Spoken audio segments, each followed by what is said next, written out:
For July the 19th, 2019, we talk about Graveyard Keeper, Apocalipsis, and we ask you about your dream blank maker game. Welcome to level 292.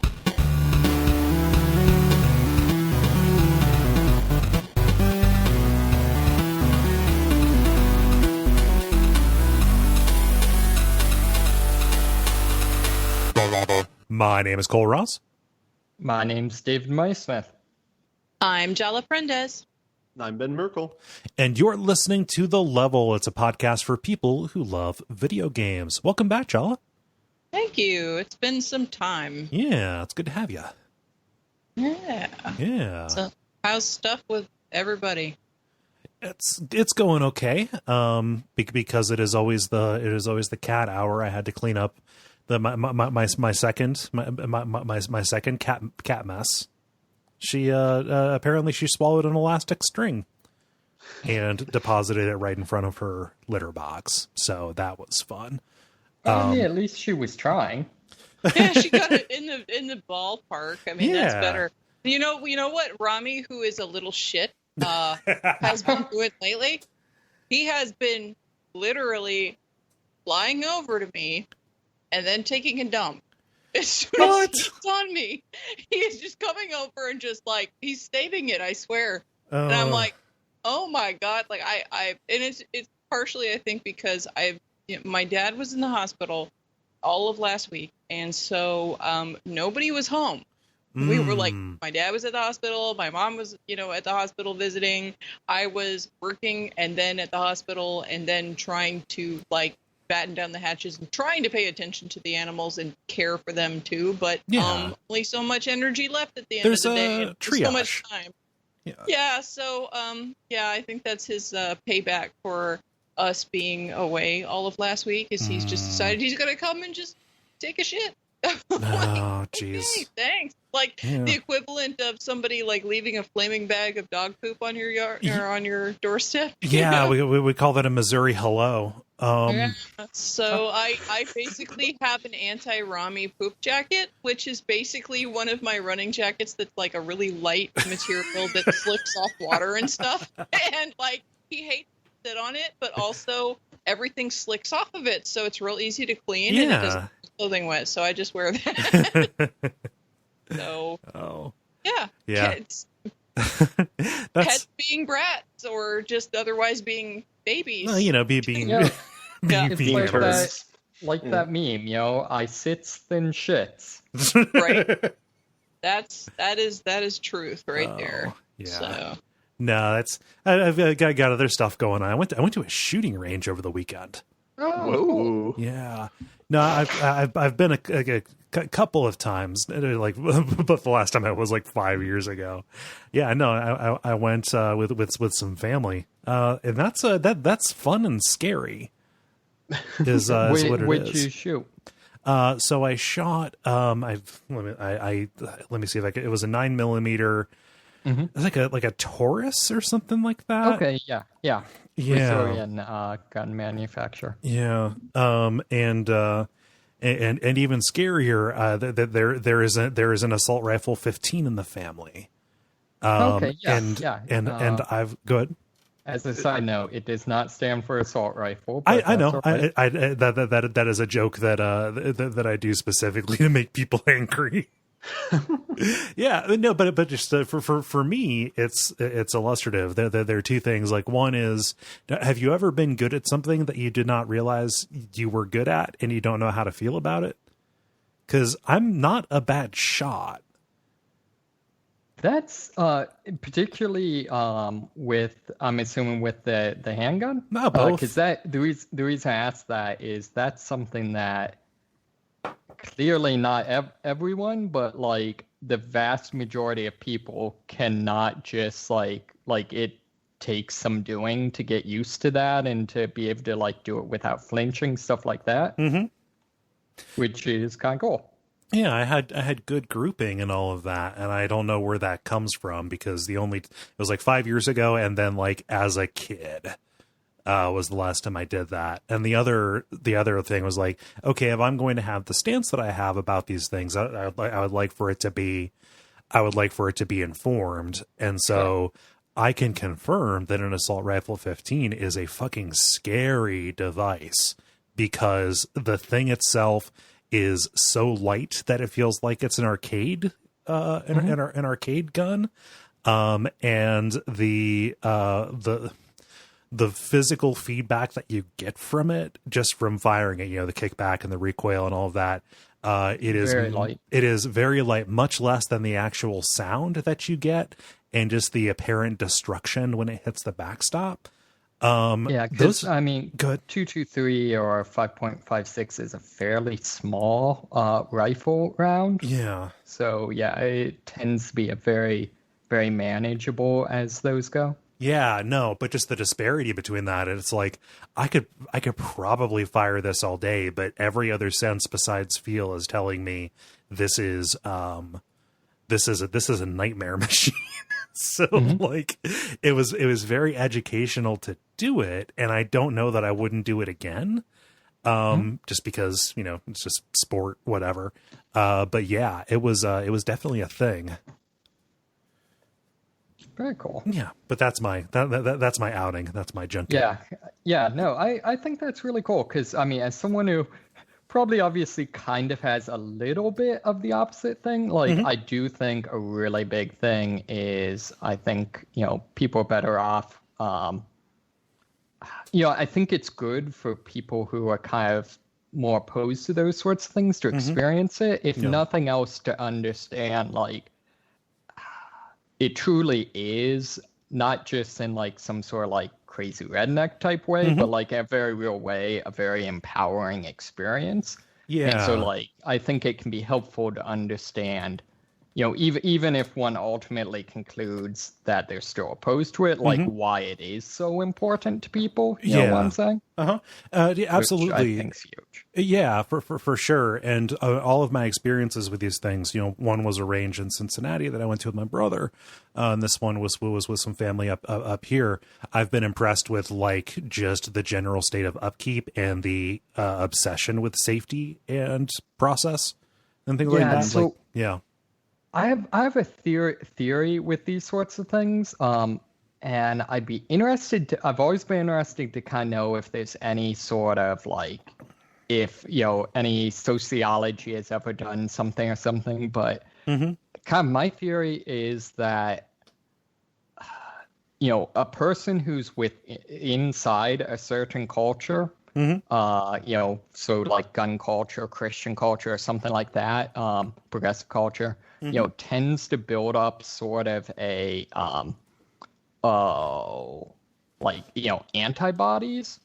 And so one of the things I've noticed is like, for example, I grew up in the church, and so like I naturally can tell like if I'm interacting with like a church and it's like, like crazy super fundamentalist type thing, like and I almost don't even notice, just because I naturally just like will kind of move on type of thing. Whereas people, friends who aren't Christians or something like that will kind of just like walk in blind to get like blindsided by people being awful. Yeah. And I feel like there's a similar thing with guns where I think there's a degree to which it's like there's some statistical thing to which like a significant number of people who are handling guns are doing so like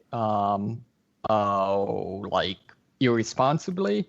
But if you're within the community, by the very nature of being within a community that considers that important, you almost certainly don't see those people, so it creates this weird kind of bubble effect. Yeah. And I didn't walk into it expecting it to be like the King of the Hill, Arlen gun club kind of thing. No, it was just I was really impressed, just from a sociology. It sounds like I went on a redneck safari. Not what I want, not how I want to sound. It was just it was educational. Because both of us grew up in kind of this culture type thing, so it's not like even then it's it's not like you're like, I don't know, slumming it or no. Yeah. So I just I didn't I make no new outward judgment about my stance on this. It was just a very educational and a very educational experience stepping out of my comfort zone in that way. Yeah. Yeah. And hopefully, again, just a disclaimer to make, because these tend to be emotional things. Like the comments I'm making, I'm intending to be very positive and complimentary. I hope that's how it's coming across. Yeah. Like, I appreciate that. Yeah. No, that's I didn't read anything into it. Okay. Sweet. Yeah. Cool. Hey, Jala, what have you shot?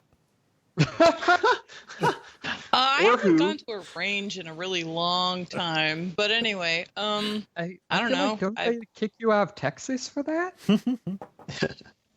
Well, I can tell you that there's a number of different guns that my dad keeps in the house, but no, I have not actually gone shooting in a long time. Mm-hmm. But anyway, yeah, and that's just because we don't live in a great area, and my dad actually, I have a fun story about my dad actually protecting us when I was little from people who were invading our house. Oh, so that doesn't sound like a fun story.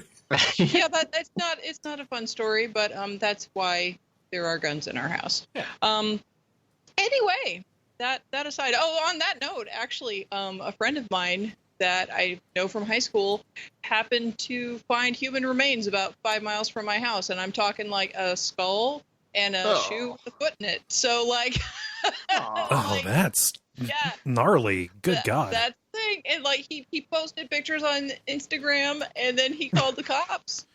And like basically in that order. Yeah, exactly, in that order.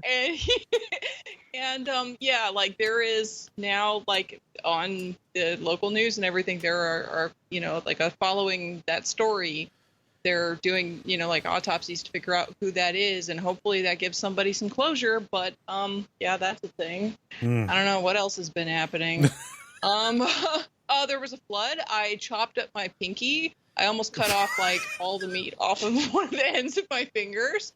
Also, Windows 7 finally murdered my old hard drive. So in order to keep working and not potentially lose everything on my hard drive, I had to go buy a second hard drive and install Windows 10 on it. Yeah. And then I went to VegFest. That's about the only nice thing I have to say. Everything else is terrible. But and then I hit a lot of PRs when it comes to lifting stuff. So I am very strong, and this is the last week of my bulk, and I'm very happy because I'm sick of being bulky. I want to be myself again. This is not me. So I'm happy when I am trimmed up and doing cardio and not eating all of this food. It's ridiculous. So is that the next step? So first you had the shred, now it's the bulk is next, like the shred again. And after I shred, then I'm gonna stay that way and go back to doing like a mixture of different types of things. But I was doing like basically a bodybuilding weightlifting intensive, basically. Yeah. So yeah. And so like I've still got another couple of months where I'm gonna be like, and now I'm on a cut. Yes. And I've got muscle. And then I'll be like, and wow, my muscles pop out. So it's like after I've built all the muscle these last 8 weeks, the next 8 weeks are going to be really fun. So getting back to normal. Yes, getting back to like a normal. My pants don't fit right. Okay. Yeah. Like, well, I mean, just like a normal routine. Like it seems incredibly hyper focused, especially on things that you have not naturally preferred in the past, based on looking at Instagram photos and things. Yeah, and like just the thing about it is that I don't like to do any one thing a lot. Mm-hmm. I like to do a lot of things, and I like to have variety, and so. To do nothing but lift for a very long time. Like when I was on cut, I was running some, I was rucking some, I was doing, like cardio kickboxing stuff and, high intensity interval training, plyometrics, and I was doing a bunch of different stuff. So I was content. I was completely happy on that because the lifting was the main focus, but I was doing a bunch of other stuff. But on this bolt, you can't do all that because you're trying to gain weight. Yeah. And so and I also just don't feel it's healthy. Like I do not feel that it is healthy to gain this much weight this quick. Yeah. So, and my pants don't fit right, and that makes me upset. Yeah. And I want my clothes to fit. Would you describe yourself as getting those gains, brah? If you have only just noticed, David, then you're a little behind the times. How I was even would getting you those describe gains it when I as was- having gotten swole? Yes, in fact, I am really swollen and I hate it. I hate it. So, anyway, Yeah. but yeah, I even gained muscle on my cut, the first cut that I did. So, like I've been gaining muscle steadily this entire time. Yeah. So, as a result of that, I'm considering possibly cosplaying She-Hulk. That'd be very good. How much? I mean, like, who could I really cosplay? I mean, really. And don't say Chun-Li because I hate Chun-Li and I'm never doing it. No, I know you hate Chun-Li. I'm not gonna. Just for anybody I don't else. want to get hit. Yeah, exactly. I will find you and I will smack you. And it will hurt a lot worse now. Yeah, especially now. God. I feel like threatening violence against people is not an effective strategy for discouraging Chun-Li suggestion. I was the one who implied she would exercise violence on me. I think. I exercise everything, including violence. Yes. Oh. Oh, David, what's up? Not too much. Yeah, honestly, not too much one way or the other. Kind of the big thing kind of in my life has been the group I do martial arts with, the big yearly gathering is coming up. And so that's not something I'm fighting in, but it's something a lot of the people I'm training with are fighting in. So it's kind of been just kind of doing a lot of training with them, kind of putting the finishing touches, figuring out what their game's going to be, kind of that sort of thing. That's cool. So that's been a lot of what I've been up to. I don't know, just kind of continuing on. Yeah. Learning to be more deadly.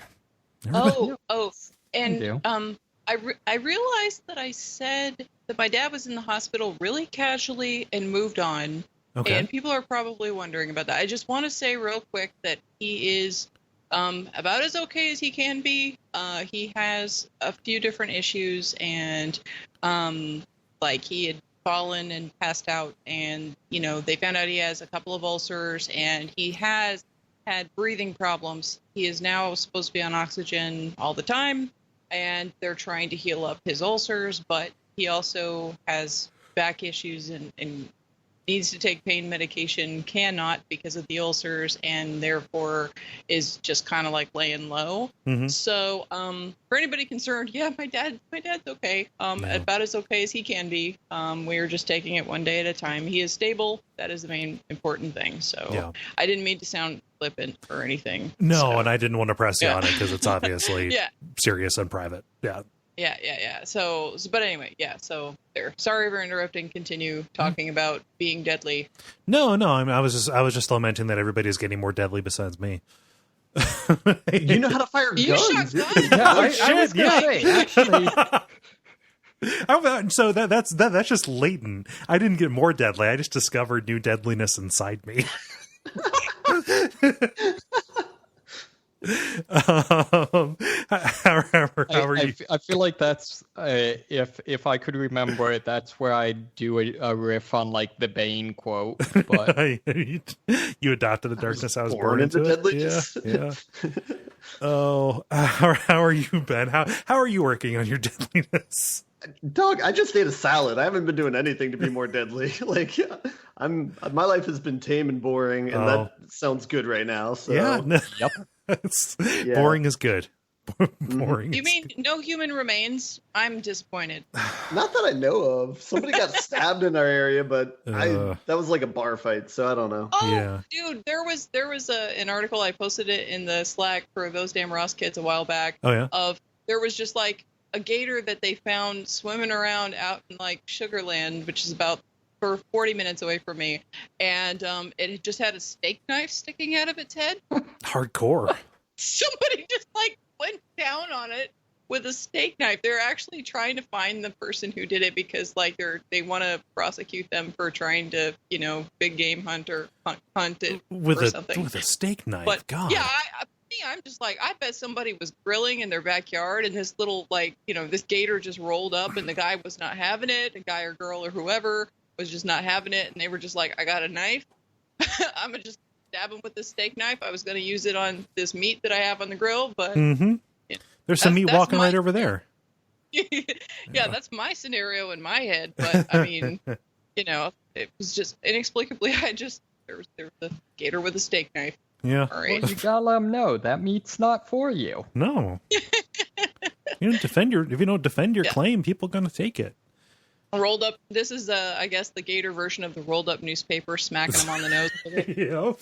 See, I think my favorite recent news story out of Houston was the people that broke into a abandoned house to smoke some pot and found a tiger inside. Well, did they share? Yeah, that was a good one. Oh, and by the way, I did post the image. If you guys want to see it, I posted the report. Oh, wow. That's a big knife. That's either a big knife or a little baby gator. Yeah, and they were trying to stab it out. So, all right. Oh, it's a unicorningware. I don't know that Corningware makes knives. That was a bad joke. Not when I'm drinking. I almost choked. Well, that sounds like banter. Why don't we go ahead and get started? We got the usual kind of show for you, with the grind, the multiplayer, and then rounding out with the M boss. Let's get started with the grind. The grind, where we talk about the things we have been playing. Jala, you've been away the longest. What have you been playing over the past period of time or so? I've been playing a whole hell of a lot of stuff, Yeah. so I'm just going to talk about like the most exciting ones, I suppose, or what I consider to be. So a couple of updates on a couple of things. Octopath Traveler. So I went back to playing that again. Mm-hmm.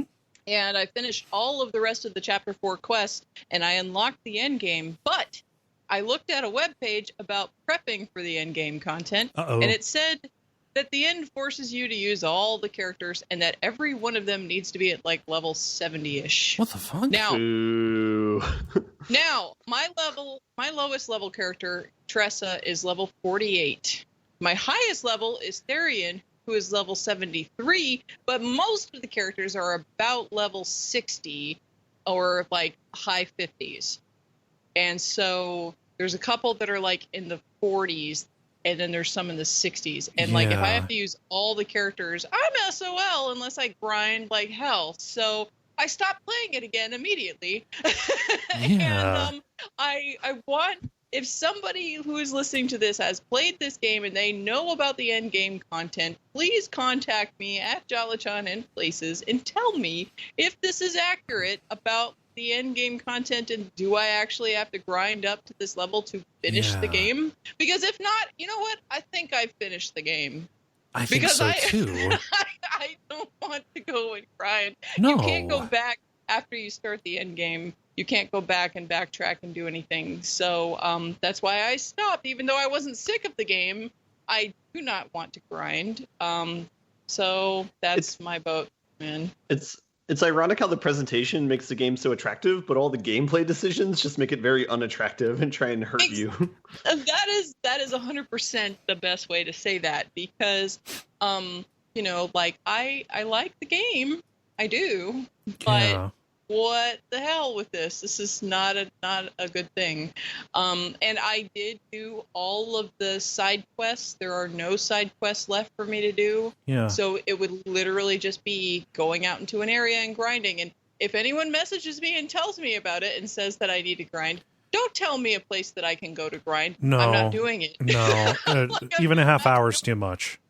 No, I don't want to do the thing. But please confirm. Tell me, like, if I can scrape by at a lower level, then I might tolerate it long enough to just get through the end game or, try it or something. But I don't have the extra classes, like the special secondary classes, mostly because I was told that the fights for those, you have to basically be in like 50, like the high, mid-level 50s, 50 level.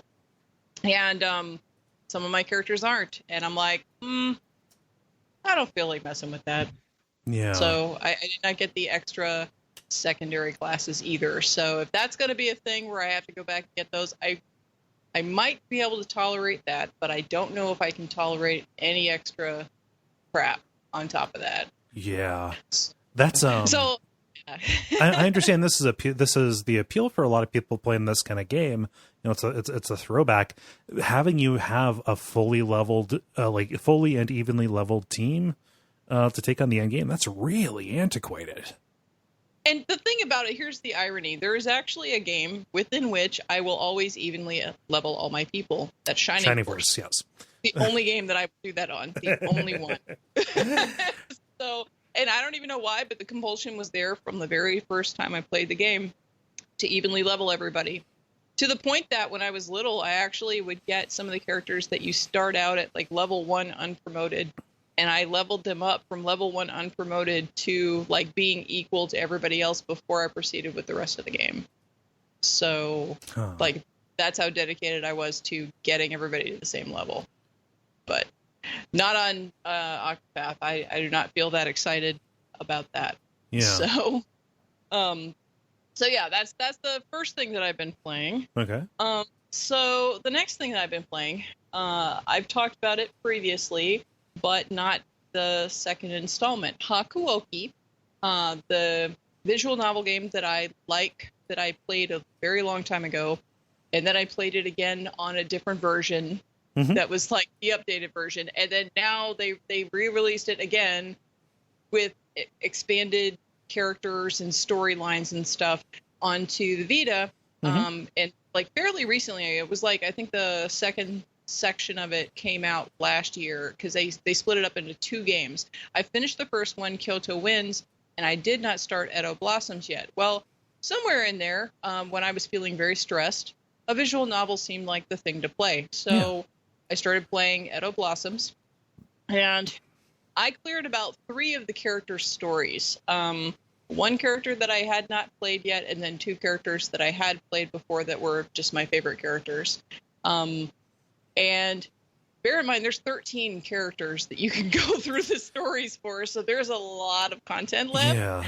I have barely brushed the surface on it, but I basically put it back down again after I got over that little crisis period because I wanted to play something more active. Yeah. So I don't have a whole lot to say about the game other than I still love this game. There is a lot of added scenes. There are a lot of added scenes and a lot of added characters that make this very worthwhile to play. And I've said it before, but although this game was originally released as an otome game, which is basically sort of like a romance theme, like there's romance in it, you can turn the romance off. Yeah. Then it's like a war and intrigue story, right? Yes, it's mostly like it's war and intrigue, but also supernatural horror. I've talked about it before, but there is just a lot of death. There are oni.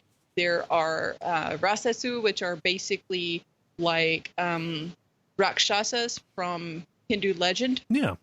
And who are like kind of vampiric in a way. Yeah, I don't know. Like they have vampiric shapeshifters.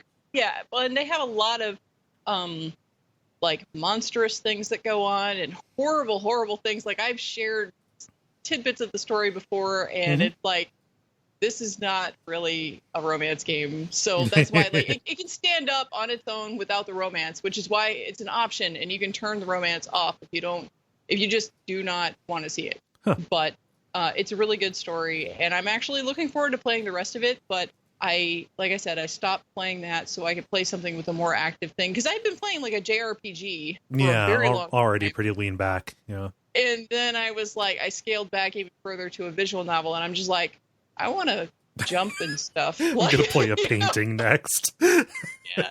So naturally, one of the things I played after that, like I did play some other things in between that I'm not going to talk about today. So it sounds like I just went from a visual novel to a point and click adventure game, but I didn't. There were action games in between. But I want to talk about this game that I finished called Apocalipsis. So it's a point and click horror puzzle game with very marked medieval woodcut art style and really moody and melancholy sound design to it. Mm-hmm. It is from a Polish indie dev called Punch Punk Games. I have no idea what else they've made, if they've made anything else. Basically, in this game, you play as Harry, which is a guy who is trying to save his girlfriend, Zula, who is accused of being, and is actually, a witch. Now, the story is told mostly through wordless narration, although there are little cutscenes in between where you see like a scene shown through Harry's eye. Like the frame around the scene is, his eyelid and everything, as if it's in his face and you're looking into his eye. And there is a little bit of like voice narration there that has some subtitles, but that's the only place that there's any words. So one article that I read about it referred to the tone of the game as carefree pessimism. Okay. And I thought that was funny at first, but actually, since it's medieval and dark and gory, that actually fits pretty well. It kind of feels like a Grimm Brothers fairy tale, So the puzzles in the game are mostly visual logic and pattern-based puzzles. Sometimes they have some logic to them that is really adventure gamey, and by that I mean opaque and not necessarily intuitive. They have some logic that is not logic. Some logic that is not logic that you're just like, okay, that's a stretch. But still, it's overall not super hard. It's a nice, short little game that doesn't overstay its welcome. It's about 3 hours, I want to say. So there's a second short game also attached to it that you can select from the main menu that is from the second character's perspective, from Zula, the witch lady's perspective. So I fully completed the entire thing. There are multiple endings to it. I think there's 2, but I got the true ending. So, no. But like I don't know what else to say about it, because there's not really much, because it's very minimal on the story, very story light. And, like the puzzles, I obviously don't want to talk about those. And plus they're kind of like, since they're visual puzzles, it's hard to, give you any indication or make you excited about it. But Cole, perhaps you can just describe your reaction when you saw my screenshots and stuff, because I shared some in places. Seemed to be very excited about it. So no, I mean, it just obviously it's very hard to get past the art style. Like this woodcut kind of style is not something I've seen in this way. It's probably been done before in some regard, maybe not for a whole book, but just kind of the subject matter of this. It's just really difficult to look away from. And just the things that I see happening in it, even down to just the puzzles and the hints that are kind of given as rebuses almost. Mm-hmm. It kind of seems like it is directly up my alley. This looks fantastic. I'm trying to decide if I want to play it on the Switch. It seems like that's how you played it. Is that correct? That's how I played it. Yeah. I wouldn't say that it feels like it really should be on, because it's got a cursor, so it feels like it would be better on a computer than it would be elsewhere. But another game that is completely nothing like that I played a while back that I think kind of reminds me, at least stylistically, although sort of but not really, Ki Resonance, which is if you follow the link there, it is basically like Dive Kick in that it's like combat, but it's focused on Japanese swordplay, and it's one-hit kills. Yeah, just like Dive Kick. But it's a lot more complicated because there's stances, sword stances, and different ways that you can charge at each other and things. But the art style for that is kind of based on old Japanese ink prints. Yeah, the Great Wave and such. Yeah, and in that way, it kind of reminds me of Apocalipsis because that one is like old medieval woodcuts. So, Yeah, it seems like it'd be a treat. I'm curious about the story. Just ideas of medieval witches, and I mean, even just seeing the plague doctors and the skeleton pope apparently and the giant fish. Oh yeah.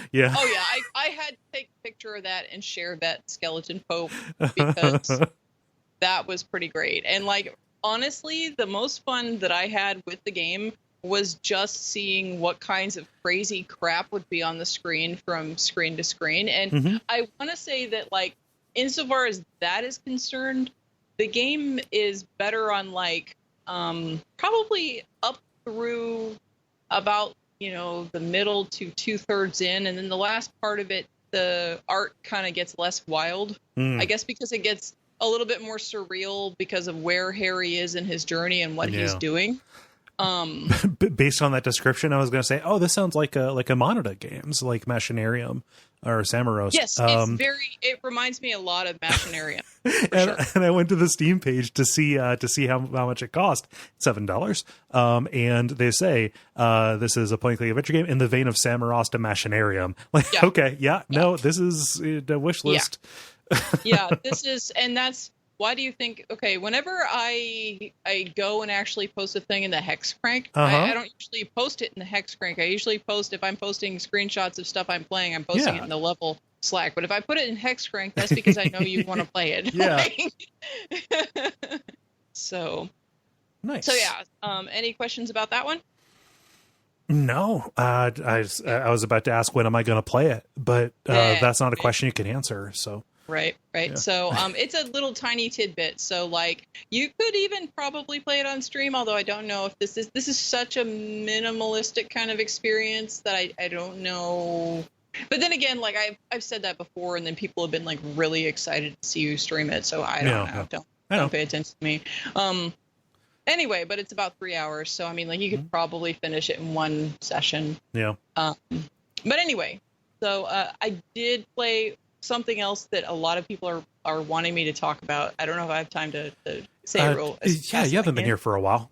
Please do. Okay. Yeah. Okay. So the last thing that I've been playing that I will talk about this week anyway is Elder Scrolls Blades. So that is Elder Scrolls. If you didn't go look in the level chat on Slack, scroll up and you can see screenshots from it. It is an Elder Scrolls free-to-play mobile game, and it's first-person action game as if you are playing a Skyrim or whatever, but simplified and pared down for mobile. And that's what it feels like, guys, with some conventions that are, made for mobile gaming, which I'll explain in a minute. But it's beautiful. You have full character creation, including changing hair, eye, body type, face shape, and so on. There's basically a bunch of presets, and you can pick one rather than having sliders to infinitely change everything. That's good. You have skill trees and perks. You select how you want to level up and buff different areas. There's crafting, repairing, commerce. There is building up your town, because in the story, like, it starts with a powerful ruler that raises your village, and so like you come home and like your village is smoking, destroyed, and wrecked, and you have to rebuild everything. So you have a block button, and you have buttons for whatever spell or physical ability you have equipped at the time. You can basically equip 3 spells and 3 physical abilities at a time, which are tied to your mana and stamina bars, respectively. And basically, when you level up, you can select to up your mana or your stamina, depending upon what build you want to do. And, you've got a whole skill tree, and then you can level up each of those abilities on the different nodes on that skill tree as you unlock levels. And you attack by pressing and holding, like tapping the screen and pressing and holding, and then releasing it just the right time when the circle fills up, so you can unleash like a critical attack. And you can't sneak up on anybody, unfortunately, which is very sad to me because I love to sneak in Elder Scrolls. It's like my number one thing to do. It's like 1/3 of the way you can play that game.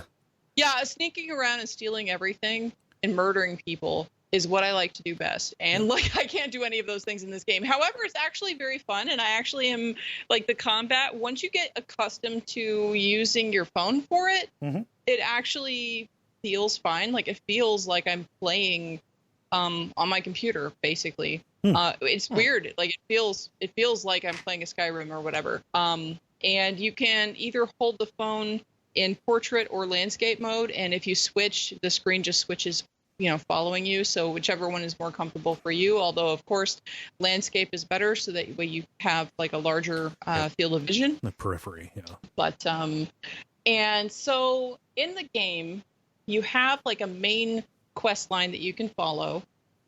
There's also different jobs you can get. Like there's a job board in the town and you can get jobs from random NPCs to go do. So they're all side quests. They're called jobs in this. You also get extra daily and weekly jobs that pop up that have timers that you need to do it within a certain amount of time before it disappears. And those extra daily and weekly ones are special that give you extra goodies if you go do those. I'll talk about like all the loot system in a minute, but let me finish with the overview. So when you're crafting everything in your town, you can build a smithy, you can level up the smithy, and that's how you unlock new weapons and armor that you can craft. And you can also build like, an alchemy place, an enchanter's tower. You can build up the town and, fortify it. And that you get prestige for your town, which allows you to build more stuff, and level everything up. So basically that helps your character progress in like an indirect sort of way. There are like the main quest that you get to do and the jobs, but you also have the ability to go into the abyss, which is basically your never-ending dungeon that you keep on going down levels. But as you go down levels, what it does is it gives you special goodies, special bonus items, which are randomized depending upon how many enemies you defeat. Like there's a quota before you get the next reward. And then every time you go down a level, you get bonuses to how much gold and how much experience you get, like modifiers that increase as you go down levels. Yeah. So there's also the arena, but that's currently locked. This game is actually in early access, so it's not 100% full, but it feels like so far as I'm playing, it feels like a fully fleshed out game. So the loot system. So you when you're running around in the world, you can pick up food items and eat them only if you like are low on health. You can use health potions and stuff by quick tapping in combat or in your menu when when you're out of combat. What else? You can pick up some crafting items and sometimes armor or whatever. I think the armor is tied specifically to chests. Like you can get special, like weapons and armor only through finding chests out in the world or earning them from doing jobs and quests. And those chests, now this is where it gets into the unfortunate mobile part. Yeah. Chests. You knew that was going to come because loot chests. So like basically everything is on a cooldown timer. When you are crafting something, it takes a certain amount of time before you can get that item from the crafter because they have to make it or whatever. So like if it's a low level item, maybe it's 15 seconds. If it's a higher level item, it takes progressively longer before you can get that item and start using it.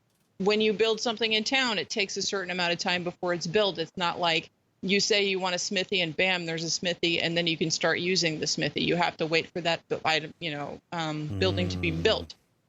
When it comes to the chests, I don't understand the logic behind this one, but there's a cooldown on the chest. So the lower level the chest is, like the lowest level chest you can open, but there's a 5-second delay.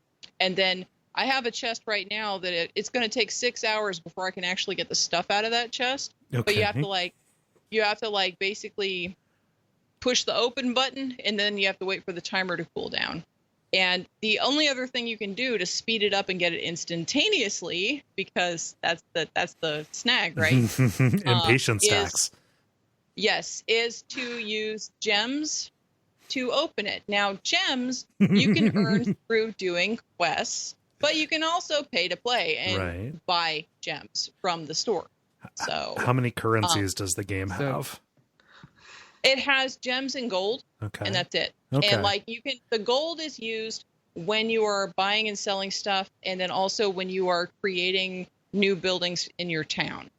And that is a lot more, that's a lot easier to come across in the game because you pick up gold everywhere you go. The gems, you get those a lot slower, and those are mostly used for speeding up those timers. So you can play this game without speeding up any timers, but like I'm not buying gems so I can open up that chest. I'm waiting 6 hours, and whenever I get in there tomorrow, I'm going to open that chest and be like, okay, cool, and then move on to the next one. Yeah. So basically what I'm hearing is that Khajiit has loot boxes if you have coin. Indeed. And yes, you can play any of the races as well. Like, you're not limited to race or any of that. And also there's a guy in town where you can change your character. You can change everything about what your character looks like and everything at that particular guy in your town. So that's cool because you can also respec, but that also costs gems. So like if you don't like how you have your perks and your points and everything, you can just respec everything and then, start from zero. But it does cost gems to do that. And like I said, you do earn them from the daily and weekly challenges and things like that. Like there's also challenges, I didn't mention that, just small objectives in the game, like kill this many enemies or do this many perfect combos or something, collect this many of this item, and then you unlock special challenge rewards. So there's a bunch of different ways to earn the currencies in the game. It's just that they also have the pay to play. If you want it instantaneously and do not want to wait, you can pay money. You can give them lots of money and they will give you lots of gems, and then you can, do everything instantaneously. But I have not put any money into it. I am just playing it. I'm like level 6 now. I've gotten down to the Abyss level 9. I'm having fun with it. It's all of the quests that you do are really short. Like they're 5 minutes or something, 10 minutes maybe. So it's really designed for being a mobile game. So you get that kind of like immersive feel, like you're going through this dungeon and killing stuff and doing whatever the quest is, but it's over quickly. So it's not like playing an actual Skyrim where it takes hours, to get through everything. So do the quest lines have, dialogue and story and stuff like that? Yes. There is dialogue, there is story, there are spoken, there's spoken dialogue in there as well as just text. So it has everything, all of that. So in that way, like I said, it does really feel like you are playing, like Skyrim or whatever. But some of the environments seem to be kind of like, like I know they're supposed to be randomly generated or something, but a lot of them seem like limited in how many different corridors or whatever there are. Like some of it seems to get a little bit familiar when I'm going through certain areas. And I know some of the quests are in the same spots. So part of that is it's really the exact same map that's being reused for another quest. But one thing that I hope that they do as they expand and go out from early access is to add, more, I guess, randomization to the maps. Like the environments are very markedly different. I've enjoyed wandering around in all the different places that I've gone to, and they've got different types of enemies and things. And, it feels, like I said, like a regular Elder Scrolls experience. But some of those maps just seem like they need more to them. That sounds like a regular Elder Scrolls experience. Yeah, right. There are also, I didn't mention this, secret areas in some of the maps where, like, there is a candelabra on the wall that is kind of flashing, and if you pull it down, then you can get into a secret area that has an extra chest for you to get and things like that. So it does reward exploration as well. Mm-hmm. So, but yeah, like, I'm enjoying it because it just makes me want to play an Elder Scrolls game, like a legit Elder Scrolls game. Mm-hmm. This one is Elder Scrolls Lite, you know, with some conceits to the mobile platform. I mean, it sounds a little bit like Elder Scrolls mixed with Diablo to a certain extent, minus the multiplayer. Yeah. So, and the arena is probably where there is that multiplayer aspect, but it's blocked right now, and I don't know if that's because it's in early access or if it's because I'm just not a high enough level. Like, I had to get to the point where I unlocked the abyss, you know, the endless dungeon. So I don't know if it's just because I'm not high enough level to do PvP or anything like that. But yeah, I do actually have like a unique code for my character that, you know, I can apparently share with people, because why else would that be there? Yeah. So I think they're planning to have that multiplayer, you know, versus or team battle as well. So yeah, but I've been having fun with it for like something to play on my mobile. Like I have not at all been excited about the fact that Skyrim is on every system imaginable. However, because like I played it once and I played it so much that I got sick of it, right? Yeah. But playing this is now making me want to get Skyrim on my Switch just so I can play it in the same small format, like pick it up, set it down. You know? Like, that's the perfect way for me to play that type of a game. Mm-hmm. But anyway, what they really need to do is they just need to release another like regular single player game. Yes. They're working on it eventually. Yeah. Yeah. So this doesn't sound like nearly as much of a mess as I was led to believe it was. Mm-mm. No, I've been having fun with it. Like I've enjoyed it so far. Just because it's like that bite-sized first-person Elder Scrolls spelunking in the dungeons thing. Like, it scratches that itch. You know, I like my dungeon crawling, so you know, like there are like things I wish I could do, like sneak, but you know, it's mobile. There's only so much they can do. Yeah. You know? See, I don't see how like sneaking is basically what Elder Scrolls is, though. Well, maybe not for everybody, okay? Yeah. But it especially surprised me just because like that was a lesson that the MMO learned, where, you know, initially, you know, you could sneak, but like, you know, the, you know, stealing and stuff like that was very rudimentary. And then one of the ways they kind of made good is by introducing like a fully fleshed out Thieves Guild. So it's like you would have thought they would have learned from that. Yeah. Well, it's still also in early access. They could add any number of things as things go on. I mean, it's, who knows? Yeah. Who knows what all they're going to do with it? Just give me a mode where I can break into people's apartments and houses. That sounds like a joke, but I am deadly serious about that. Like, that is what I like about Elder Scrolls games. There is a thief simulator game. You can just play that. I know. Yeah, I haven't touched that in a while. So, wait, are we talking about Thief? Is Thief the Thief Simulator game? No. Thief Simulator is really good. It is an indie-ish game where you play as a thief going around stealing from suburbs and stuff. It looks junky, like if you look at video, or look at the Steam page, but it's actually good and fun. So. Yeah. I'm so disappointed that the people that made Payday, their like World War II game was apparently crap. Yeah. But yeah, like if I could play Payday and not feel weird about killing, you know, hundreds of innocent people, that would be amazing. Yep. Cool. Well, is that all, Jala? That is all I'm going to talk about. I've been talking a while. Yeah. Cool. David, you've been you've been away. What have you been playing? Sure. Not a ton, really. I've been continuing to co-op with Greg and Jala on Vermintide 2. Mm-hmm. So I think, just finished Act 2 out of 3 of the base campaign. Is that right? Yes, sir.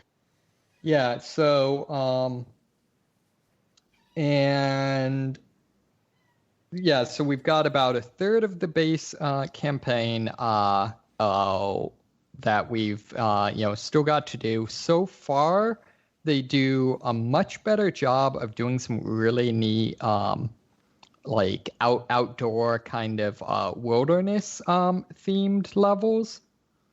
One thing I do miss is they don't have as many of just the weird levels as the first game. So, for example, one of the best levels in the first game was basically this wizard's tower, where the whole thing was like an MCS type of architecture. Continue. And yeah, so you'd be running around and like all of a sudden you'd enter a room and you're like walking on the ceiling and stuff while fighting hordes of rats. Illogical Wizard's Tower. Tell me more. Yeah, so that's was one of the fun things from that. And I guess this time around I haven't seen anything like that. Okay. Which is a little bit too bad, although that's very much that could be something they draw in.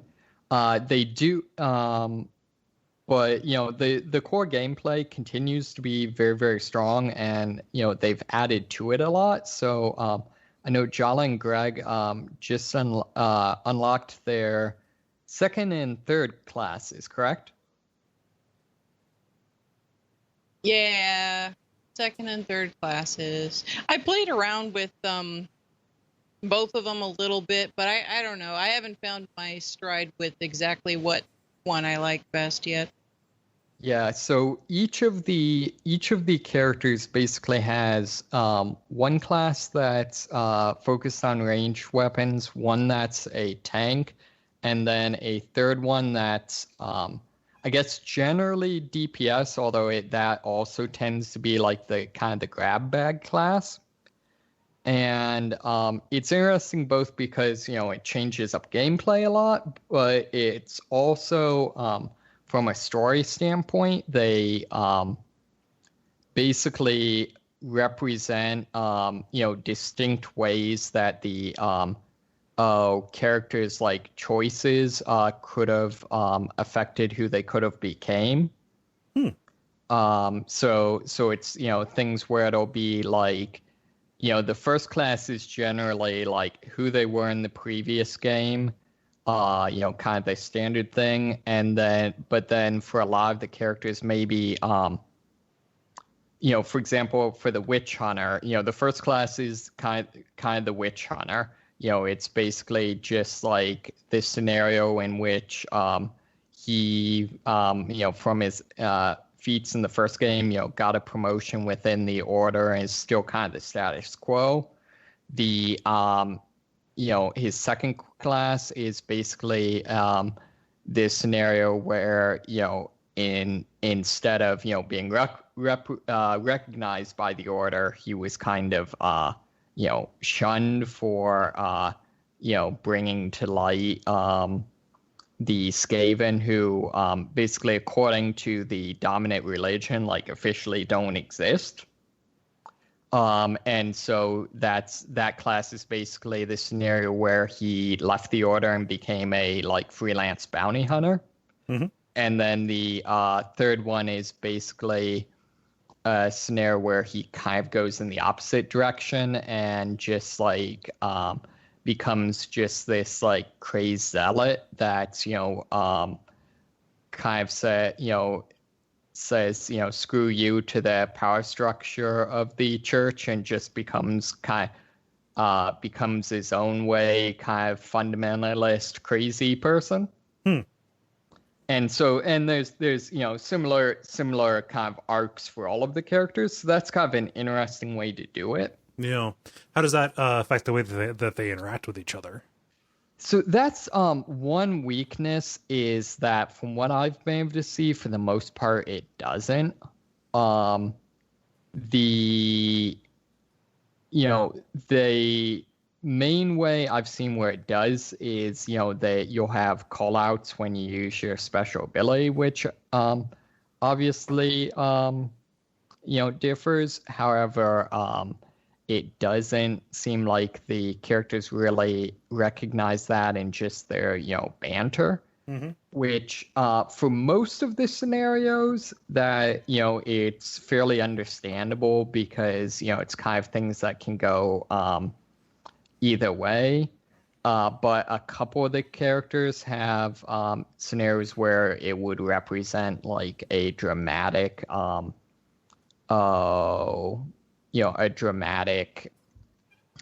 shift for, the character that doesn't make sense that the status quo is maintained. Mm-hmm. So one of the ones that's kind of interesting is one of the interesting lore items for dwarves in not 40K and Warhammer is their culture is very oriented around honor, kind of those sorts of things, family honor and shame and honor that sort of thing. In a fantasy setting. Well, as you do. Yeah. It's actually though, kind of interesting because they, it being Warhammer, they really, really play it up. So each of the dwarves like keeps a book where he writes down like in depth, documenting kind of where he stands in terms of, who's wronged him. Mm-hmm. So, things where it's like, such and such, returned the, pickaxe he borrowed 5 days late. He said he forgot about it, but I know that was really retribution for when, 40 years ago, my ancestor, said he didn't like his hat. Or something like that. Long books, yeah. But anyways, kind of obsessed with that. But then, if someone dishonors themselves, there's also a very strong cultural taboo against suicide. So they can't do like the samurai seppuku thing. Mm-hmm. So one of the really popular kind of story elements is they basically have what are called slayers, which is people who basically have determined that in order to avenge their honor, they basically develop a death wish and go out and attempt to find progressively more difficult enemies to fight until eventually they either just become crazy powerful warriors or, die. Mm-hmm. And so that's one of the character things. It's like, it seems like that's not something that you just like completely throw away your old life and like no one would comment on. So I know that an extensive emphasis on lore and backstory is a thing for Warhammer. It seems. Does this affect the play at all? In what way? Oh, I just mean so there is an awful lot of detail put into each of these individual characters. Does this inform what you do in the game? I would say, less so from a strict gameplay standpoint. Mm-hmm. Other than just the actual events and things like that. Although I will say one of the areas where it is kind of interesting from a lore standpoint is all of the enemies you're fighting, all of the kind of their equivalent of the special infected, mm-hmm. are despite in many cases kind of mapping very closely to the Left 4 Dead kind of classic exploders and AoE shooters and lickers and that sort of thing. They're all unit types that have been around for, I guess it'd now be decades within the war game. Okay. So that's kind of cool. I'd say more though, the storyline and lore tends to be in the dialogue. There's a lot of minor things that shout outs you'll only necessarily get if you know some of the lore. So characters will, for example, occasionally reference some of the names of the deities. So for example, when you find medication and call it out to your characters, sometimes they'll, instead of referring to it like, oh, here's a healing potion, they'll say, oh, here's Xiaoya's gift, who Xiaoya is the deity of healing. Or similarly, the elf and the dwarf will both speak a significant amount of their dialogue actually in Elvish or Dwarven. And so not say like whole sentences, but there's things where like the words for like the dwarf will often refer to his the other players, for example, as using the dwarvish term for a non-dwarf, thing like that. So it can be, if you aren't paying attention, you kind of have to learn what the translation is to make sense of some of the shout outs. Yeah. Do you have any cool, did anything cool happen while you guys were playing co-op? Like just any near misses, things like that? Jala, any suggestions for play of the game? No. No fun was had. Yeah, I don't know if that's a dumb question or not. So yeah. No. I mean, yeah, it's definitely a very legit question. I'm trying to think if there's been any like specific things. I think recently it's more been kind of just the moment to moment type of things. Yeah. They have really upped a lot of the physics for the enemies, particularly when they're like running at you in mass, which is pretty cool. So there's been a lot of times where we'll have to kind of take our stand and find, say, some natural choke point and hold it against enemies, and that's a lot of fun. Yeah, and like we had that miserable fail of a time when we tried the higher difficulty with 3 people, and that didn't go so well. But also we were trying the new classes at the same time. Yeah. I think I will be happier when we have a full party again. Yeah. Instead of like the little AI guy. The little AI guy, he falls off of the ledges and stuff. Yeah. And it's like your AI guy, like yeah. So, yeah. But anyway, that just means that Dulce needs to come back. She's been doing stuff. Yeah. So yeah, her and her honeymoon. Ugh. Anyway, the one that I think's a little bit too bad and could maybe be tightened up just a little bit is when you up the difficulty. It seems like it dramatically decreases the number of items you'll find, healing, stuff like that, and it also significantly not so much dramatically increasing like the big hits you'll take from like special infected, but dramatically increases kind of the incidental hits you'll take. So it's very, very easy to get taken down by attrition. And it seems like to a degree that's maybe just a little bit excessive in terms of a difficulty spike. Not so much something that would be excessively difficult like over time, but having it be, we're basically in a situation where we'll either fairly easily complete a level, like, first time, often without anyone dying, or like not be able to complete a level at all if we up the difficulty. Yeah. So it seems like it would be nice if they had some sort of in between, but whatever. We've been going for a little while. Is there anything else that you've been playing?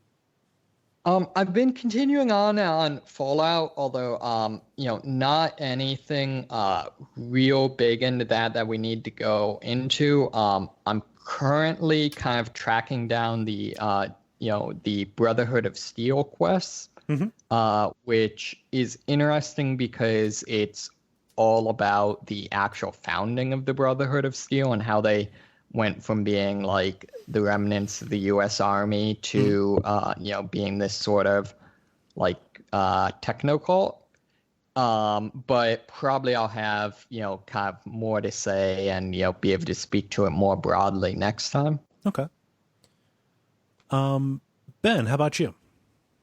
I got a light, easy week. I've been playing the same things that I was playing last week. I have the same opinions that I have of them of last week. Assassin's Creed Odyssey is still good. I'm still playing through it. It's still a very sizable game. I think I'm at level like lower 20s, low to mid 20s. Yeah, that game's still a lot of fun. So I'm still playing that. I played Grim Dawn a little bit more. That game's kind of dropping a little bit for me because like the story just hardly seems relevant at all. The combat system is not as interesting as I thought it might be since most of it. Grim Dawn. It's it's like a kind of Diablo-like game. It's kind of like Divinity Original Sin, but the combat system's not as complex. But it's like a top-down type game. Yeah, that's actually another. Isn't that another Warhammer? Or am I thinking of something else? It might be. I don't know. Or if nothing else, it looks a lot like one. So, some of the classes are like eldritch horror type person. I forget what the name is for that. There's like a pyromancer type person. I don't know if those are Warhammer people or not, but it might be. Anyway. And then I played Slay the Spire a little bit over the weekend too. That game is still awesome, and still makes time to go by very, very quickly when you play it. So have to be careful when you do that. So yeah, that's all I got. Cool. Yeah, no, that makes time melt kind of thing is something that getting rarer for me with games. Yeah. Last time it really happened for me was Frostpunk, but. Yeah, that's a good example. Yeah. For me, I only have one, and that is more Graveyard Keeper. This is a really neat game, but Stardew it ain't. So, because there is only one Stardew Valley, it is. You might be looking for a substitution. It has a lot of the same kind of beats. There is an additional complexity to a lot of what happens here. New dependencies, extra things, steps between crafting things, inventory complications just with the number of parts and intermediate parts you need to carry around, things like that make this a little bit more of a planning challenge than Stardew Valley is. And planning is fine. However, when I am doing a farming sim like this, it is more about structuring the day, and it is less about like hunting down every single ingredient that I need to have.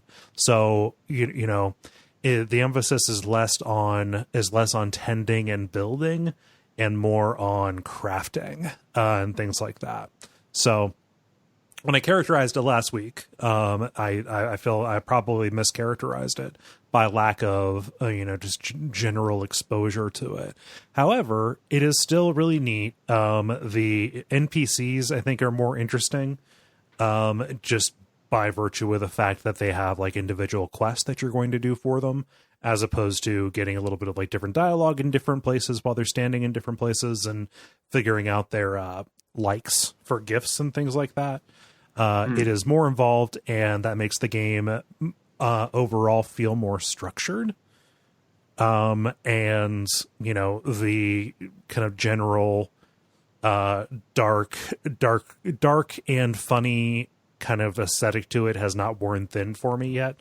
Who knows how that's going to wear when I get to the expansion content and I am raising zombies to do menial work around the farm, you know, and go logging and work in the mines and stuff. Who knows? But it's really interesting, and I'm definitely compelled to continue going.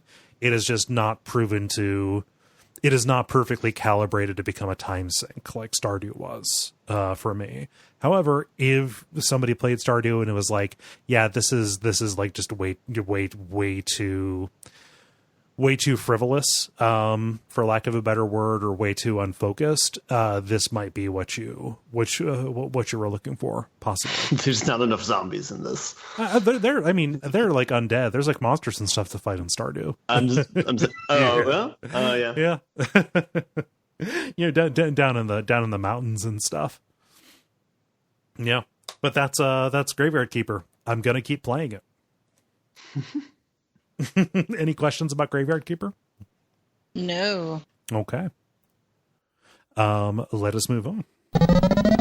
Multiplayer. Now it is time for the multiplayer, where we ask you a question and then you answer it. Jala, what is the question that you ask the nice people? Dennis asked, if you could have a Mario Maker style platform and the skill to use it for any gaming franchise, what would you choose and why? Yeah, we got a lot of people. This is a popular question, so let's get going. Jeremy writes, well, the obvious choice is Zelda, which it looks like they're implementing kinda in the Link's Awakening remake, but I'd love a full game of making levels for the Lemmings-like Mario minis. The one with the toys that you have to guide to keys and doors. Yeah, no, I think that, I forget. If those are from Mario versus Donkey Kong, I feel like those games already had a strong level maker kind of thing, but it seems like you know this, so I will not. Yeah, it seems like you're familiar with this. I didn't know that the Link's Awakening remake had a creation thing. That is curious. Yeah, Ben, what does Brian say? Brian says a troll answer, probably Gianna Sisters Maker, which is a game that was apparently very close to Super Mario Brothers. I don't know, people seem to like those games. Mm-hmm. I don't know if the scoundrel Brian Wade is trolling us though. that is the gray area he lives in. David, what does Devin say? Devin says The Messenger. Metroidvania-style platformer, but could have more versatility in level designs, especially for speedrunners. That'd be really interesting to account for, because the moveset in that game is so diverse. Mm-hmm. Any kind of Metroidvania-style thing, where you're accounting for that. Yeah, I'm kind of disappointed, even outside of like an actual Mario Maker, which is, you know, tends to be a little bit, I guess, like gamified or simplified. Yeah. I'm kind of disappointed that there's not an equivalent of like an RPG Maker or something like that, like, you know, actually an engine that's just widely available for Metroidvania games. Yeah. Don't know. And I mean, that's the secret to Mario Maker, is that the actual interface itself is as close to the game as possible. Like, to make a big version of a thing, you drag a mushroom on top of it, you know? Mm-hmm. All those kind of just discoverable things. Jala, what does Greg say?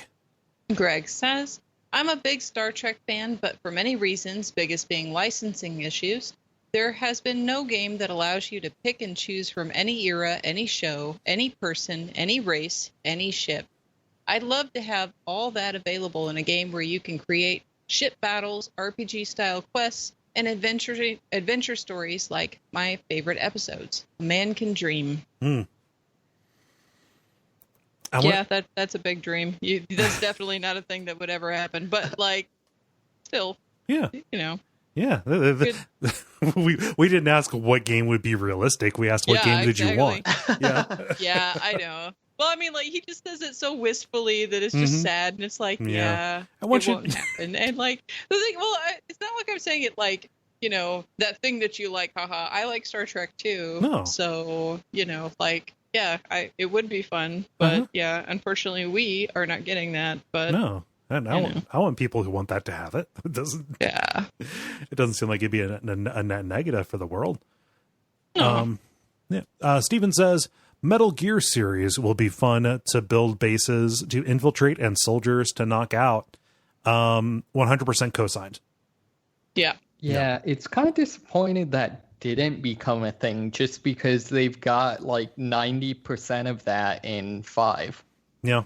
Just with kind of building and manning your home base, your FOB. Yeah, like I don't know, I'm disappointed, especially in the era where, you know, kind of the popular thing is the games as a service. Like, just do a spin-off that is just that, you know, the multiplayer aspects of 5, but made into the whole game. Yeah. It's a little bit what Metal Gear Survive was kind of trying to be, but that was a mess on its own. I was gonna say, Kojima doesn't really make small games, though. No. But he also doesn't really make Metal Gear anymore, though. Yeah, but Konami, who doesn't make video games anymore, but instead would be manipulating the corpse of Metal Gear like a marionette, would make a small game. I'm sorry. That's beautiful imagery, and it works even better for Metal Gear. So, it does. I love the idea. You know, Konami tries to you know, make an exploitative game, ends up making the most on point Metal Gear. Ben, what does Rookie say? Yeah, Rookie says, with a proper 2D Castlevania maker, I might never buy another game again.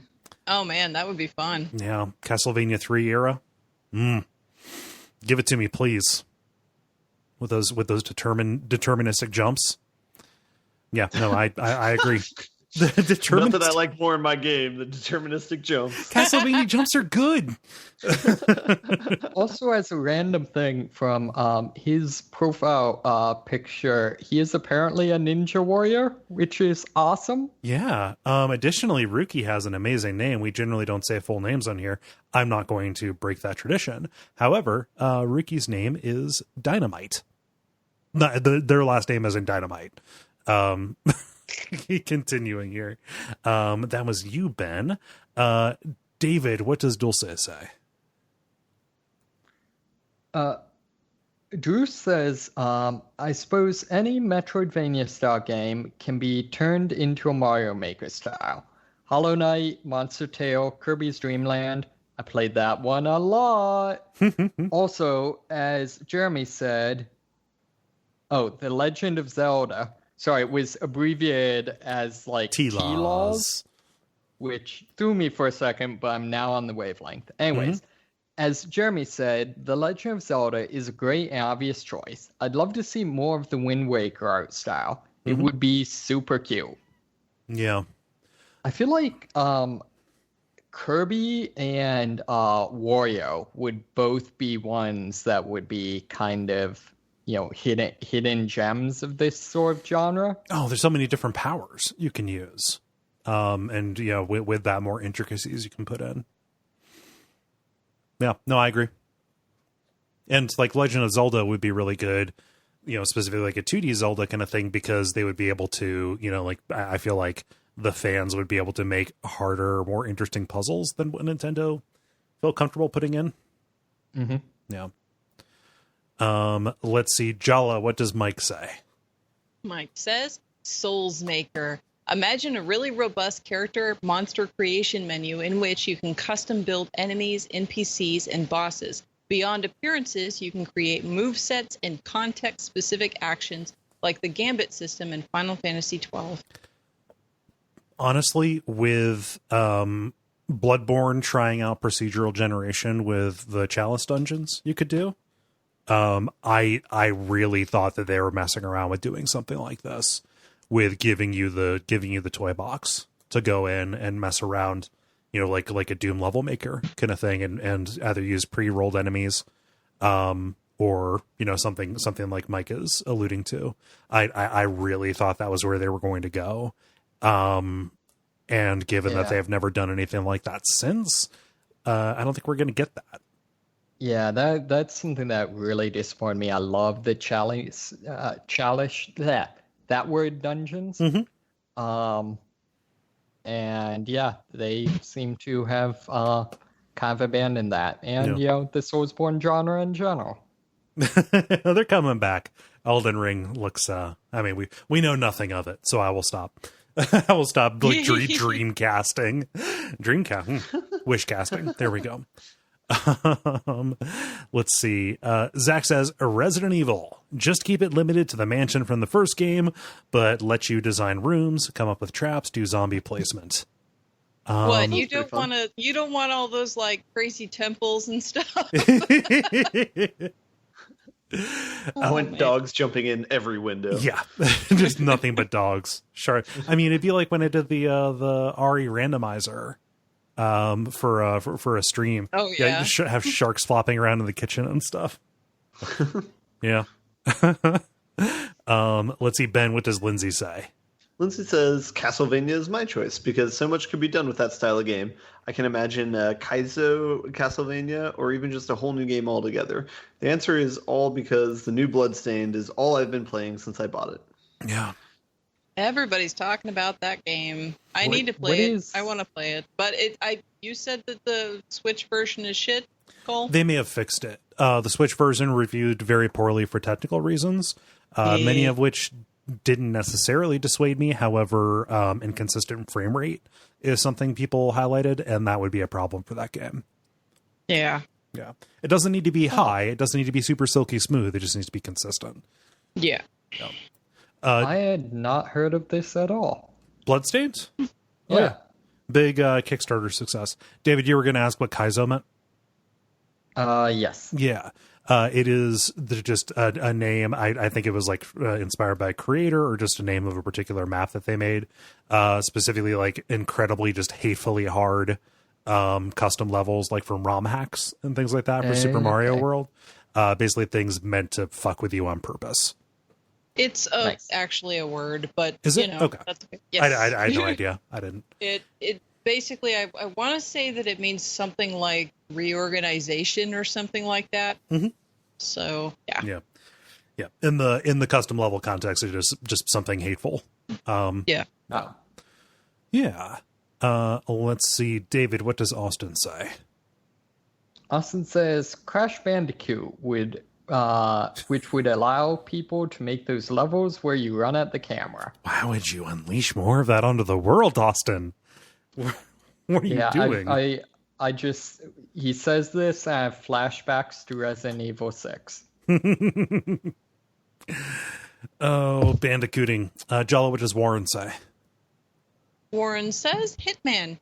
The new games already offer a ton of different ways to play, but I'm sure people could create some ridiculous scenarios and win conditions. I think there's a limited version of that. Like you can do contracts. There's not a tremendous amount of control. Ben, you've played this, so you would know. I am not familiar with the level maker in Hitman. Gotcha. But I have a scattered knowledge of that game, similar to the Assassin's Creed series. Yes. So from what I remember, this was from way back, but someone, experimented with some of this, and I guess the way it works is you can play any of the existing levels and go in and just, kill whoever, and then designate that's the target. Mm-hmm. And so then, when you share it, it basically is the normal level, but with this specific person designated as the target or something like that. Yeah, I think it was for Duck Spring or Jala, I forget which one. I played Hitman for the first time, and people encouraged me to do a contract in Paris during the fashion show where you had to grab a gigantic antique battle axe. And, I remember that. and get it across the mansion. And it was a clown show. I don't think I could do that. And, now having played all of the original game. That's where you axed half of the population in the castle. No, I would get it halfway across just because people see you carrying an axe and like, hey, dude, what the fuck?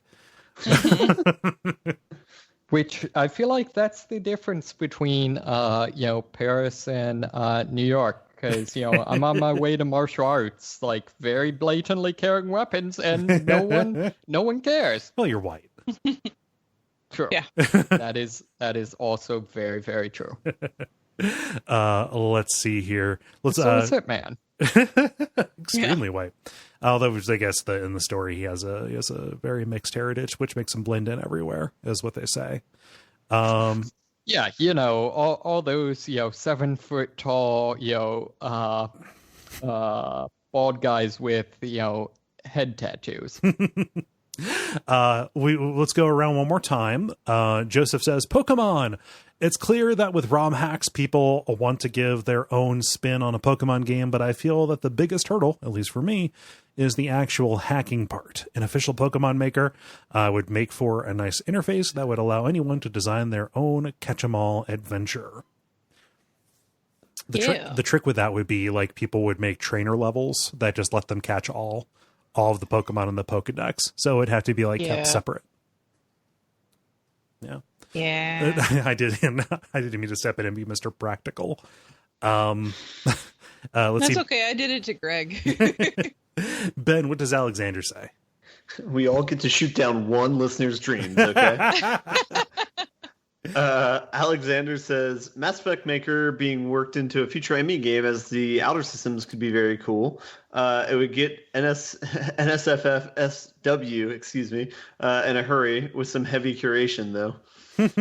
That sounds like a feature to me. Yeah.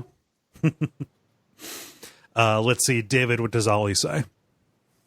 Ollie says, Jack and Daxter. They would be great 3D platformers, and the ability to create your own worlds to challenge other people would be awesome. Sly Raccoon would IP a similar IP I could play with too. Yeah. Or would be a similar IP I could play with too. Yeah, probably an autocorrect thing there. Yeah. I'd say also Ratchet and Clank would be kind of a similar idea.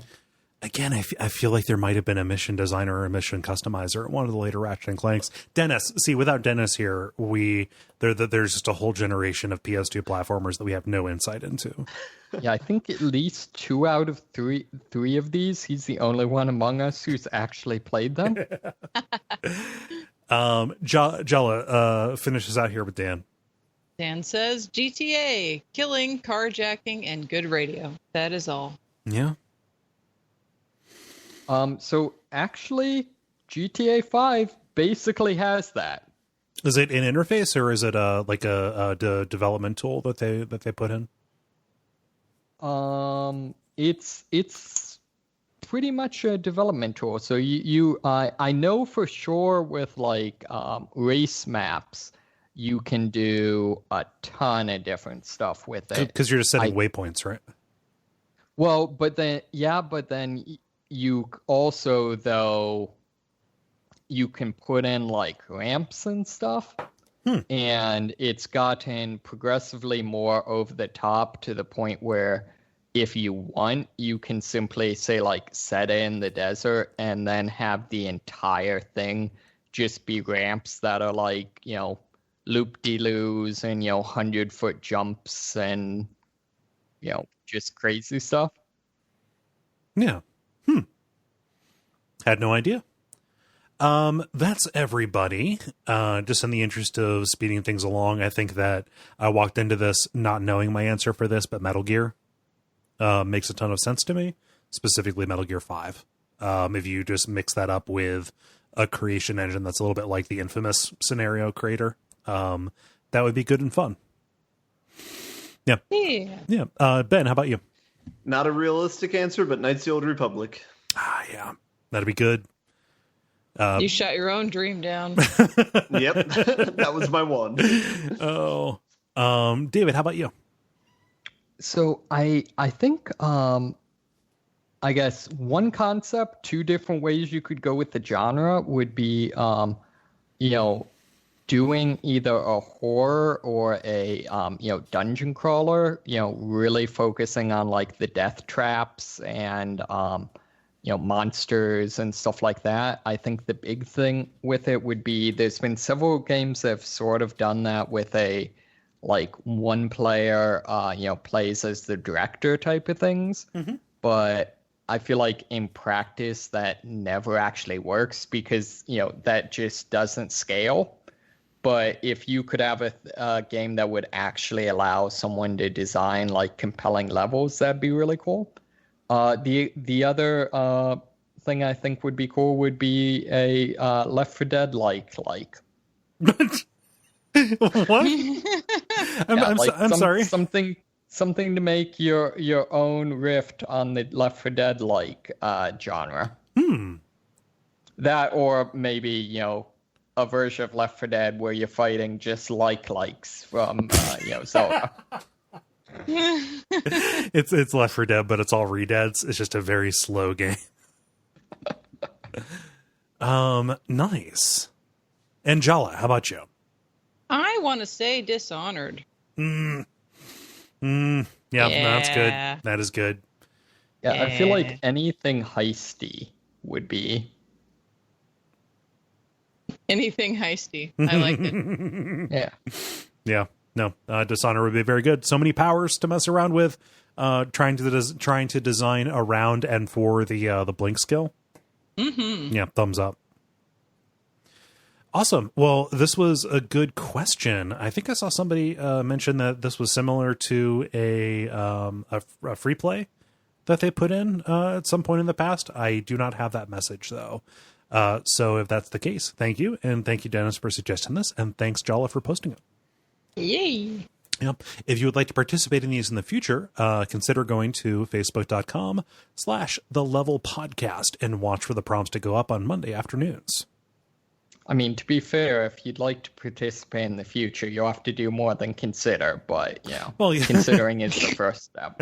Yeah, consider, like, and then do. Pound that like. That's Cole's version of Eat, Pray, Love. The end boss. Oh, so now it's time for the Unboss, where we talk about things in the world of video games that are exciting for us. Jala, kick us off. So, Stranger Things now has an AR game sponsored by Baskin Robbins? That's really weird. Okay, I don't know anything about Stranger Things because I don't watch anything, but and here's a kicker. It's plays using 1985 technology, so I don't know how any of this works. However, it says, the article that I read says that you need to use telnet, a pre-internet technology first developed in 1969. You have to use telnet to start it up. And the secret entrance to play the game is hidden in a 1980s themed ad for the USS Butterscotch with a 1-800 phone number at the end. And when you call the number, there's an automated voice that asks if you'd like information on the flavor of the month, store location, or an important message from the legal department. And of course, you pick that legal department, and then you get a message that sends you off on your quest. Yeah. Most of the game is supposed to be played using phones and fax machines, and it also develops a chat bot that interacts with players while remembering where they are in the story. There's new material being added every 24 hours with no end in sight until someone cracks the final code. So I don't know, there are people who watch the show, that listen to the show. If you are playing this, tell us about your experience, because I'm curious. This seems like something where the story of playing it would be far more interesting to me than actually doing it. Yeah. Exactly. So yeah, definitely tell us, entertain us with your stories about playing this Stranger Things AR game that is sponsored by Baskin Robbins. Yeah, they must go to Baskin Robbins in the third season. There is a level of just hashtag brand engagement on that show that I understand is meant to give it some verisimilitude. It's probably what 80s people in the 80s. Yeah, they probably ate Eggos. That's fine. But then you go to GameStop and there's an Eggos T-shirt that is related to Stranger Things. Yeah. Okay. Yeah. So, but that's interesting. It's good. It's cool that they committed to the technology of the time. Mm-hmm. Yeah. Let us see. I've got one that'll be really quick. So some people have put together an HD remaster of Resident Evil 3. No, this is not Capcom. This is not them giving the RE2 remake treatment to RE3, although that is still rumored.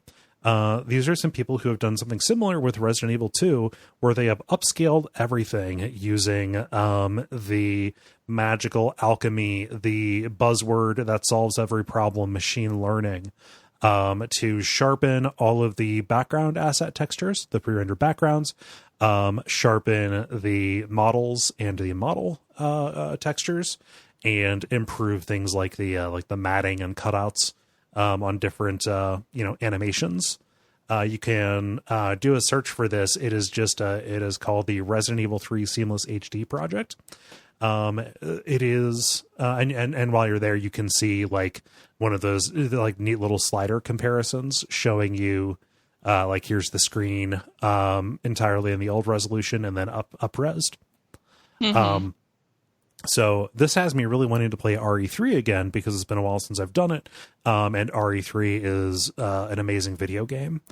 But yeah, this is like a fan patch for the GameCube version because you have to use the Dolphin emulator to do this, to run it. That's what they managed to patch.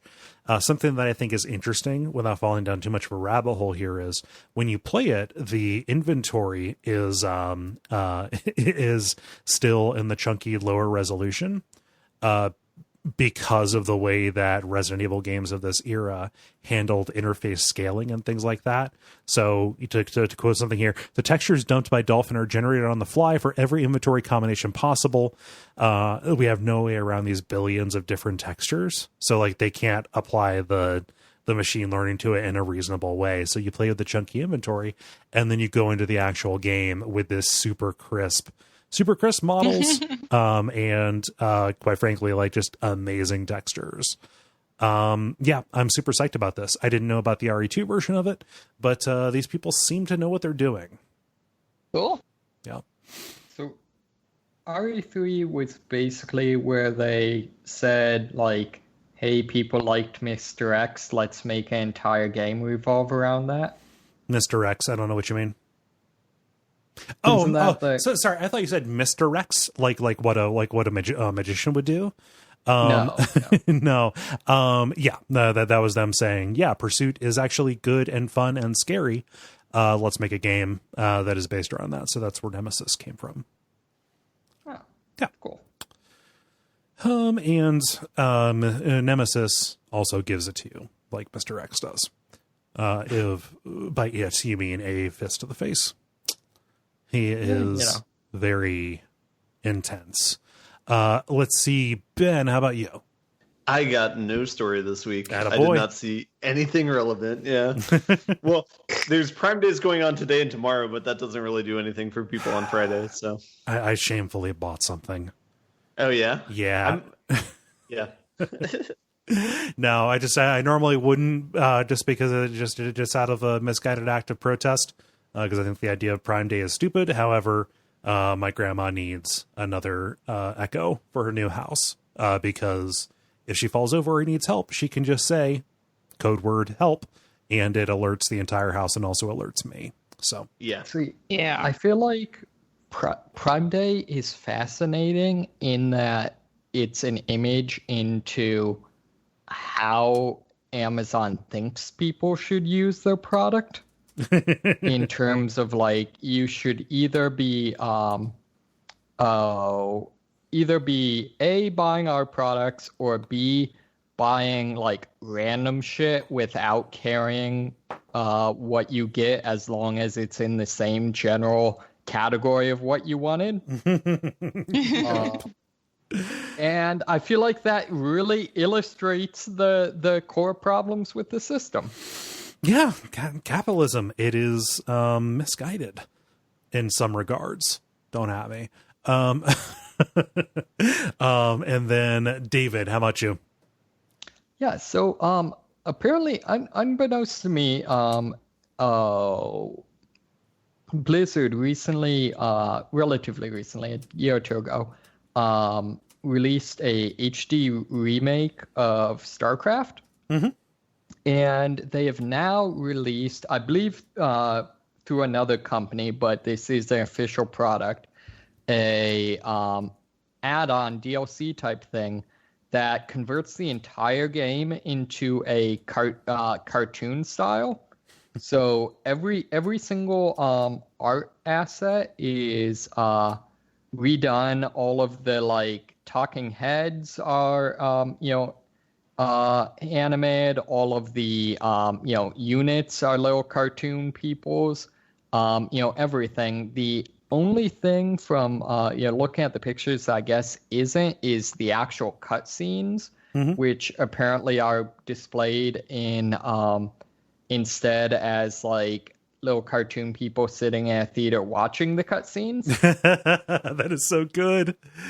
Just there's what like an hour, 45 minutes to an hour of FMV in StarCraft. It'd be unrealistic to expect them to produce that. That's really expensive.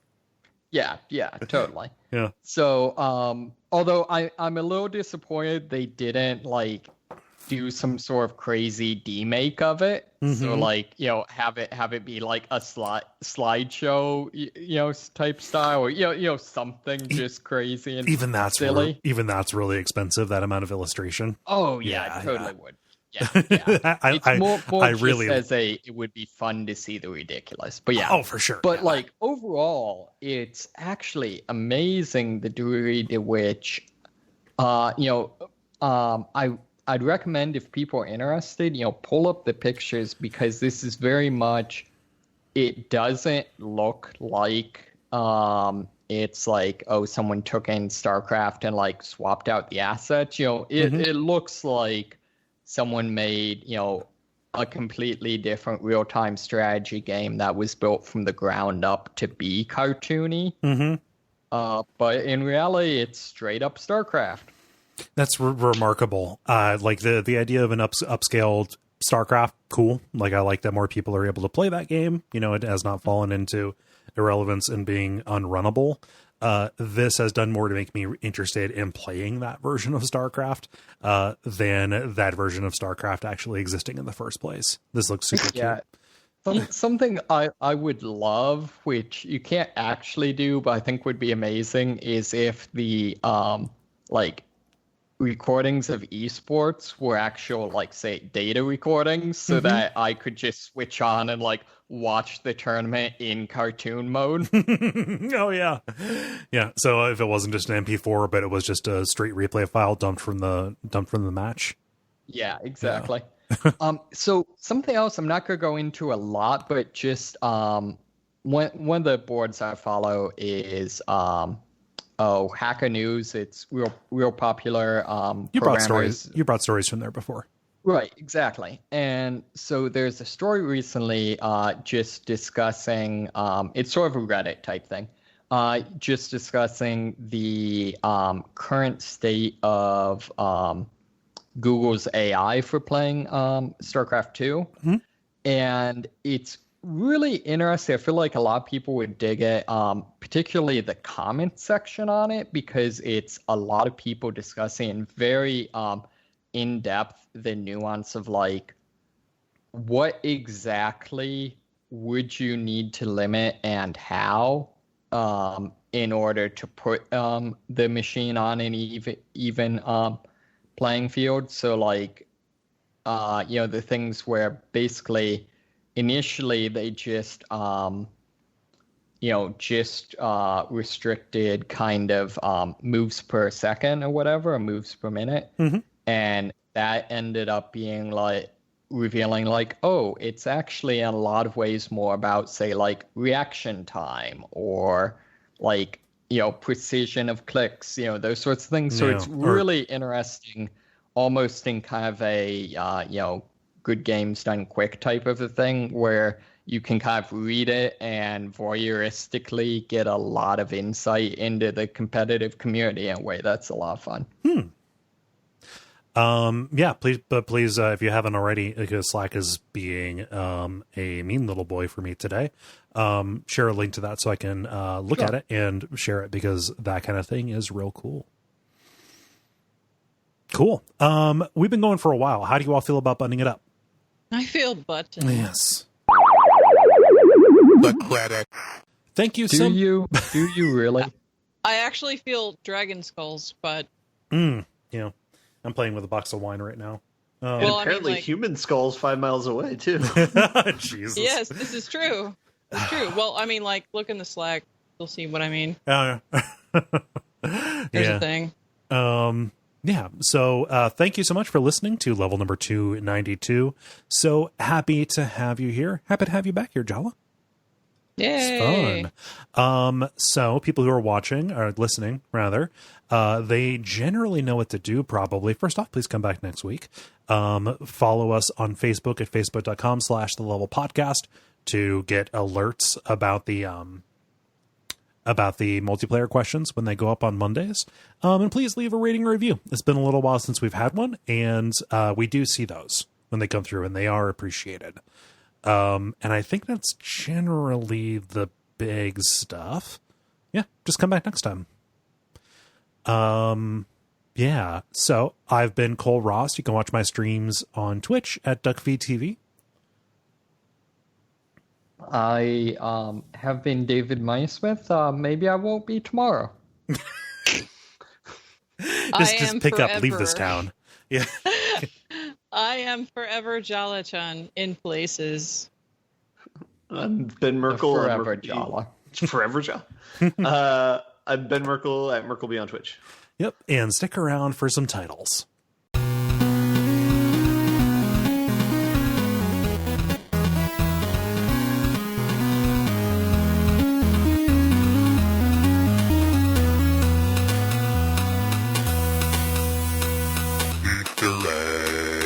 Yeah, because this is about family stuff. This can be in the after show. Jolly, your story about a person finding human remains. A, horrifying. B, several years ago, my uncle found a dead body in his backyard that had been there for a while. He came back and it was in really bad shape. And he had taken a picture of it and sent a just wrote a funny caption on it. He's a police officer, so he's not necessarily as sensitized to that. Sent it to my stepdad. And my stepdad just kind of sent it to all the, put out a mass text saying, "Hi, how funny is this? A picture of a dead body." And I was I had to pull my stepdad aside and say, "Hey, if your brother shares that with you, that's fine. But you have to understand how fucked up it is to share a picture of a dead body with people who might not be expecting that to be their day today." Yeah. Yeah, it was kind of a shitty thing to do. Yeah.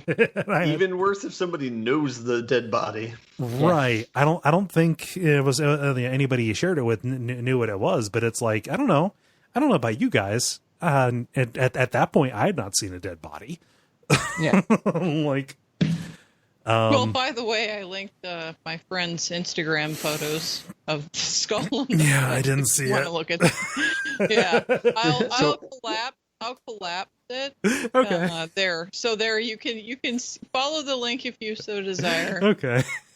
So Go ahead. So similarly to, just random things where something's been part of someone's, life for a long time. And so they just bring it up way too casually. My first job when I was down in Alabama, one of my coworkers, basically his daughter at one point was almost killed by a axe murder. Holy shit. So it was a thing where he basically dude got an axe and killed his family, and then they were, I don't know, neighbors, something like that, and was running through the yard, still covered in blood, and ran into her, and a combination of luckily he maybe sort of liked her, that sort of thing, and and she was savvy enough to be hey, there's someone covered in blood. No, I'm not going to go with you. So Yeah. like nothing happened, but still completely random to like meet someone that's like, oh yeah, an axe murderer actually played a significant role in one of my life stories. That's fucking awful. Yeah. Let's do titles so we can get a bed. I'm really sorry. That was random. No, that's fine. I also brought up a macabre story. I've got two. I've got Missouri Hello and Born in the Deadliness. I also have Born into Deadliness. Okay. Okay, so I really like Missouri Hello, and I didn't have Born into Deadliness, but I had Latent Deadliness Inside. Okay. Which I feel like is kind of a riff on the same idea. Okay. Jala, what other titles did you have? That word, dungeons. Like when David could not pronounce chalice. Yes. To save his soul. That is very good. And then Save anything. my soul or my blood. Yes. And then anything heisty. Okay. What else did you have, David? I had dogs jumping in all the windows. And bandicooting. Okay. Ben? I have a Missouri Hello. I have Blindsided by People Being Awful. I have I Exercise Everything, including violence. Okay. I have Deterministic Jumps. Oh yeah, And I also had that, and then I deleted it because I thought it sounded kind of boring. But sorry. And then, Okay. And then I have Consider, Like, Do. The DOE or DOE? D-O? Okay. Oh, yeah, not Period? DO. Yeah. Consider like do. What was the context on that one? That's That was- your Eat, Pray, Love. Oh, consider Yeah. like do. Yeah. So the initial vote getter would be Born into Deadliness. Missouri Hello got the same number of votes. Also determined as it jumps, kind of 1 and a quarter. The one that everybody laughed at was dogs jumping in all the windows. The other one, I have to say, the one I would most want on a t-shirt would be I Exercise Everything, including violence. For what that's worth. That's my worry about that is it is quite lengthy. Good point. Yes. Who wants to make an impassioned play? I have no passion. Jala? We've done really long titles before, but that's okay. This is true. Really have. I don't have any opinion about I feel like whatever. I like the exercising one, but I also said it, so of course I like my own thing that I said. Yeah. So, I'm not gonna fight for anything. So, in addition to the exercising, I would also maybe pitch, like, we did spend a significant amount of time talking about the random deadliness stuff. Yeah, we did. Yeah, Born into Deadliness is good. I like that. Okay. Yeah. Sure. Let's do. Okay. Well, I'm going to go to bed. I would recommend everybody do likewise, except Ben, I guess it's like 7 there. So Yeah. I'll go to bed going eventually, to- though. I'm going to eat and play a dungeon, and real quick, because it's only about 5 minutes to do so, and then I will go to sleep. cool. All right. Take care, everybody. All right. Night. Thanks for being on.